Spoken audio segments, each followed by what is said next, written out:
It's Noelle. It's Ramsha. And Eve. And we're going to be talking about UN Sustainable Goal number 2, which is Zero Hunger. Zero Hunger pledges to end hunger, achieve food security, improve food security, and promote sustainable agriculture. Currently, more than 690 million people go to bed on an empty stomach, affecting 8.9% of people globally. According to the World Food Program, 135 million people suffer from acute hunger. With more than 250 million people at the brink of starvation, quick action needs to be taken to provide food and relief to the most at-risk regions. We are going to be talking about 3 things regarding zero hunger, which includes what causes zero hunger, how COVID-19 has affected world hunger, and how you can help. Let's start with the cause of hunger around the world. The main cause of hunger is poverty, in which there is little access to resources and availability of nutritious food. Most people who are hungry live in extreme poverty, defined as an income of $1.90 per day or less. They don't have the land to grow enough food to supply themselves year-round, and because of this, they're not able to purchase foods, and they heavily rely on growing their own food. Another contributing factor to world hunger is food shortages and waste. The most affected people are smallholder farmers and their families who depend to survive on their harvests. The period leading up to the harvest is known as the hungry season. Food from the previous season runs out and families have to cut back on meals. The third contributing factor to world hunger is destabilization. Violence causes a shockwave of violence throughout the region. Infrastructure is destroyed, imports cease, inflation rates rise, currency devalues, roads cut off, and jobs are lost, making it difficult for people to find food. Wars cause the displacement of people, which cuts them off from their food supplies and livelihoods. The next topic we're going to talk about is how COVID-19 has affected world hunger. Millions of people have been driven into hunger and poverty because of the COVID-19 pandemic. Along with that, the number of severely hungry people has doubled to 272 million, and there are 34 million men, women, and children on the verge of famine.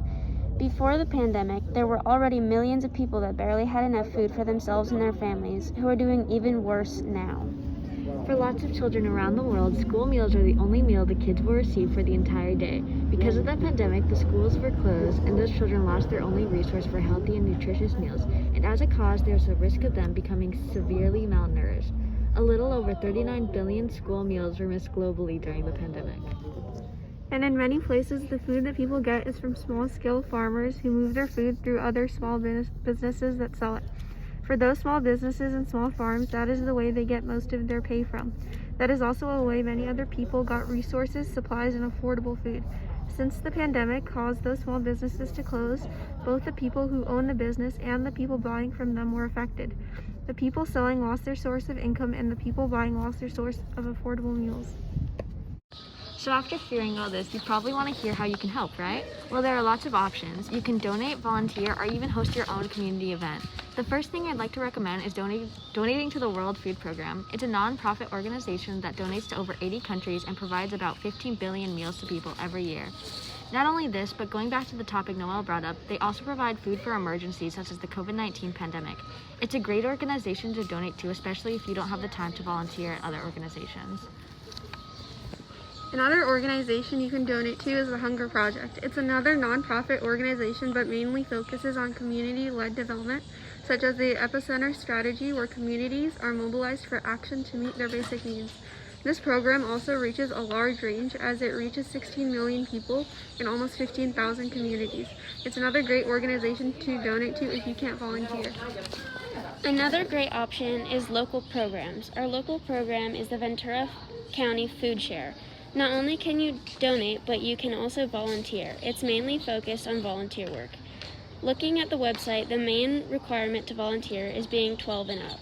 You can also volunteer in groups. So if you and your friends need some community service hours or want to do something nice, you can form your volunteer group. You can pack up food boxes, sort bread and food, and clean fresh produce. If you'd like more information, visit volunteer@foodshare.com.